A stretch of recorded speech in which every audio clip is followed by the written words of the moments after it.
बिस्मिल्लाहिर्रहमानिर्रहीम।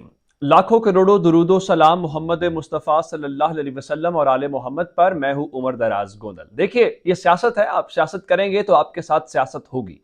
अगर पंजाब के अंदर ये कहा जाए कि ठोस वजूहात गवर्नर साहब के पास मौजूद थी और अदालत भी ये कह दे कि आप अगर गवर्नर कह दे तो इतमाद का वोट लेना पड़ेगा और लेना चाहिए, और तहरीक इंसाफ भी कहे अखलाकी तौर पर हमने लेना है, तो ये इख्तियार तो फिर सदर पाकिस्तान के पास भी है और सदर इस्लामाबाद में बैठ के ये कह सकते हैं कि आप इतमाद का वोट लें।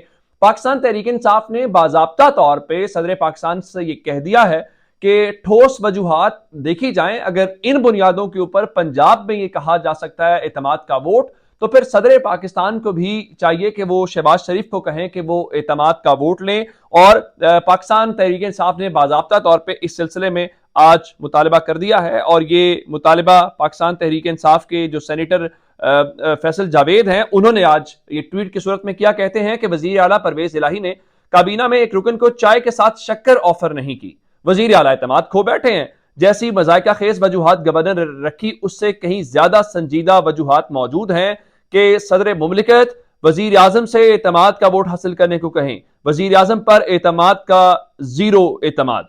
ठीक है जी। अब इसका मतलब यह है कि तहरीक इंसाफ ग्राउंड बना रही है कि उस तरफ जाने के लिए जिसमें यह होगा कि आप भी फिर एतमाद का वोट लें। अब आप कहेंगे कि जी उनके पास नंबर पूरे हैं, लेकिन उन 3 दिनों में हुकूमत एक बार स्टेक के ऊपर आ जाएगी, हुकूमत की फैसला साजी रुक जाएगी, अखलाकी पोजीशन कमजोर हो जाएगी जब तक आप एतमाद का वोट नहीं लेते।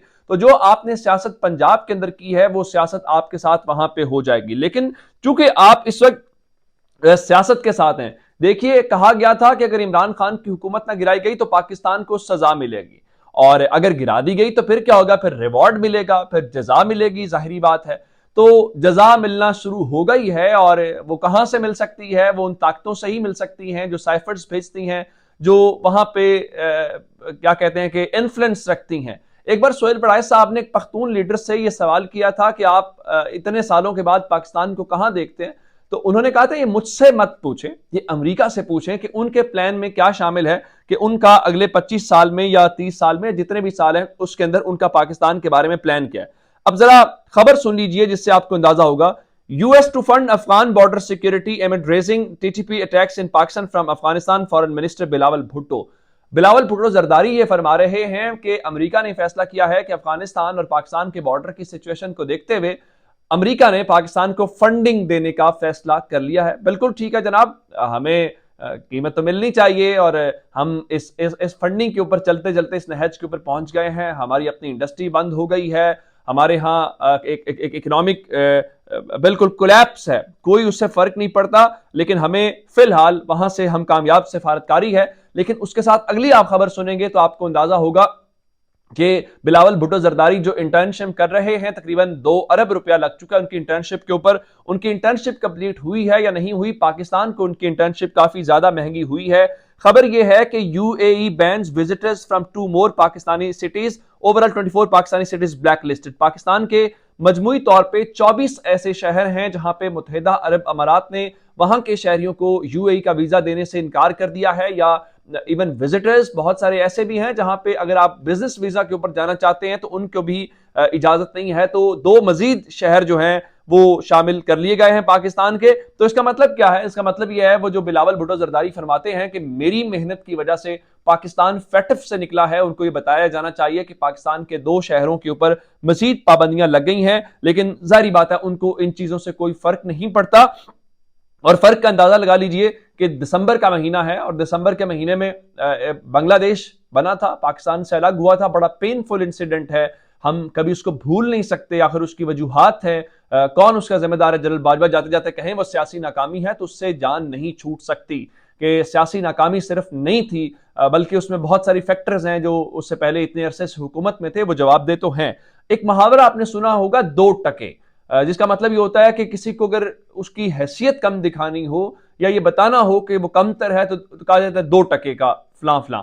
मतलब ये है कि 2 टके का मुराद ये था कि उस टका वहां की करेंसी थी, तो वो इतनी कम उसकी कीमत थी पाकिस्तान के रुपए के मुकाबले में कि ताना बन गया था। लेकिन आज जरा आपको खबर मिले कि बांग्लादेश का 1 टका पाकिस्तान के 2.1 रुपए के बराबर हो गया है। यानी आज पाकिस्तान की करेंसी या बांग्लादेश की करेंसी पाकिस्तान से 2 गुना ज्यादा है।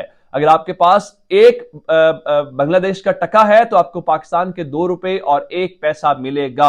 अंदाजा कर लें कि इन सालों के अंदर पाकिस्तान को कौन और किन जगहों पे, और इसका जिम्मेदार कौन है? इसका जिम्मेदार इमरान खान है। इसका जिम्मेदार 1971 से आगे आप देखिएगा 77 से 85 तक जिन्होंने हुकूमत की है वो इसके जिम्मेदार नहीं है। फिर बेनजीर की हुकूमत, वो भी जिम्मेदार नहीं है। नवाज शरीफ की हुकूमत, वो भी जिम्मेदार नहीं है। तो ये जो बारियां लगती रही इसका कोई जिम्मेदार नहीं। इस दौरान पाकिस्तान ने तरक्की की, पाकिस्तान दुनिया का जदीद मुल्क बना, लेकिन 2018 से 22 के दौरान पाकिस्तान बिल्कुल G20 ममालिक की फहरिस्त से निकल गया। यूएन सिक्योरिटी काउंसिल का मेंबर था पाकिस्तान, उससे निकल गया। हम एशिया के अंदर नंबर 1 थे, हम अमेरिका को लोन देते थे, IMF को हम लोन देते थे, लेकिन ये 4 सालों में, इमरान खान के पौने 3 या 3.5 सालों में बहुत कुछ हो गया।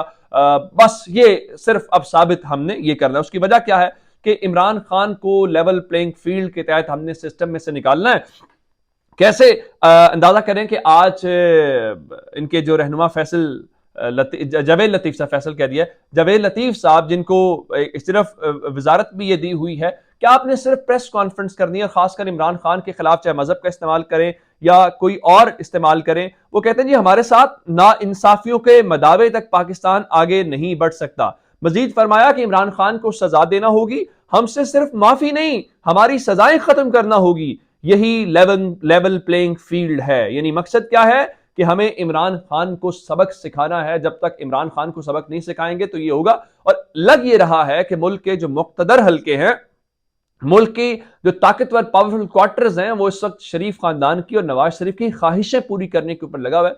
उसकी पाकिस्तान को क्या कॉस्ट पे करनी पड़ती है, फर्क नहीं पड़ता। फिलहाल हम डॉक्ट्राइन खेल रहे हैं। ये इसका डॉक्ट्राइन है, वो उसका डॉक्ट्राइन है। और अंदाजा इस बात से कर लीजिए कि आज ख्वाजा आसिफ ये फरमा रहे थे कि नवाज शरीफ ने कभी मुखालिफिन के लिए नाजेबा अल्फाज इस्तेमाल नहीं किए। बिल्कुल ठीक है, हाँ, उन्होंने जब भी किया बेनजीर की नाजेबा किस्म की तस्वीर हेलीकॉप्टर से फैला के उन्होंने यही कुछ किया। फिर इन्होंने ये जो मुख्तलिफ सहाफ़ी बहुत मेहनत करते हैं, इतनी मेहनत करते हैं कि उनमें से कोई मुआवने खुसूसी बन जाता है, कोई चेयरमैन क्रिकेट बोर्ड बन जाता है। उनमें से अनीक नाजी भी हैं जो मुल्क से बाहर है। वो लिखते हैं अगर मुल्क दिवालिया हो रहा होता तो नून लीग हुकूमत छोड़ देती। अगर पीडीएम की असल हुकूमत होती तो नवाज शरीफ पाकिस्तान पहुंच चुके थे। बड़ी इंपॉर्टेंट लाइन है, अगर पीडीएम की असल हुकूमत होती तो नवाज शरीफ पाकिस्तान पहुंच चुके होते।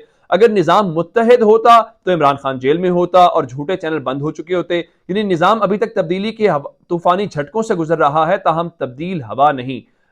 वो फरमाना ये चाहते हैं कि देखिए हुकूमत में तो पीडीएम है, तो बेचारों के पास है कुछ नहीं है। और नवाज शरीफ तो बेचारा, ये सब कुछ नवाज शरीफ की मर्जी से हुआ। ये कैसे हो सकता है कि नवाज शरीफ ना चाहते और हुकूमत बन जाती, और उनकी पार्टी, उनका भाई उनकी मर्जी के खिलाफ हुकूमत ले सकता है?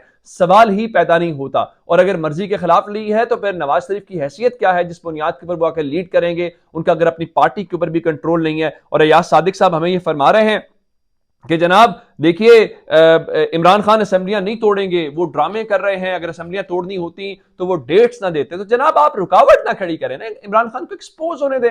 अगर इमरान खान असेंबलियां नहीं तोड़ना चाहते, 2 नंबरी कर रहे हैं, तो आप उनके रास्ते में रुकावट क्यों बन रहे हैं? जिसकी बुनियाद के ऊपर वो कहते हैं देखें ये पहले हमें चैलेंज करते थे, मैंने चैलेंज कबूल किया है, तो अब ये उस सिलसिले में रुक गए हैं। दूसरी जानिब फिर आप कहते हैं कि हम लेवल प्लेइंग फील्ड चाहते हैं। हमजा शहबाज शरीफ साहब मुल्क से बाहर हैं। शरीफ खानदान का मसला यह है कि या तो इनको एक ही तरीके से पाकिस्तान में रखा जा सकता है, वो है इनको हुकूमत दो, इनको इख्तियार दो, सब कुछ इनके हवाले दो, बादशाह सलामत का दर्जा दो। अब हमजा शहबाज शरीफ 5 जनवरी को पाकिस्तान वापस तशरीफ ला रहे हैं, तो किसी ने कहा होगा कि हम आपको वजीर आला बना देंगे। चलें, ये भी गलतफहमी दूर हो जाएगी चंद दिनों की। अब वही अबी बकरम साहब की जमानी, जो मर्जी हो जाए। अब पाकिस्तान की कौम, पाकिस्तान की यंग लॉट, यूथ बदल चुकी है, और यही इन सब की परेशानी की बात है। अपना बहुत सारा ख्याल रखिएगा। खुदा हाफिज।